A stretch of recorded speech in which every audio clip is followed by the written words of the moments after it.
Goeiedag aan almal, ek is Luzaan van Swift-Vee en ek het die voorreg om langs om Fanie Kreer van Ruswater Dormers te staan. Ons is vandag by die Nasionale Dormerveiling, net so entjie buite Bloem, by Middelwater. Oom, deel asseblief met ons oom se gevoel oor vandag se veiling. Lizaan, baie dankie. Dankie ook vir die onderhoud. Ja, dit is 'n groot dag vir ons in die Dormer Genootskap. Dit is altyd 'n hoogtepunt vir ons. Ramme was so 'n bietjie onder druk, maar dit het eintlik baie goed gegaan. Maar ons aanbieding van ooe was fantasties. Dit was die beste wat ek nog ooit gesien het. En die pryse sê dit ook.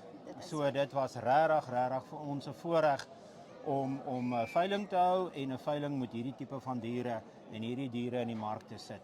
Ek wil al die teelers wat verkoop het en gekoop het sê baie dankie vir hulle. Dit was 'n goeie dag en 'n baie lekker dag gewees. En hoe lyk die toekoms vir oom hulle? Is oom positief oor die toekoms vir die dormerras? Nee, ek dink ons groei nog elke jaar. Dit is so. Dis nie ek dink nie, ons groei nog elke jaar en dis van ons fantasties en ons kry al hoe meer jonger boere ook en sterk boere.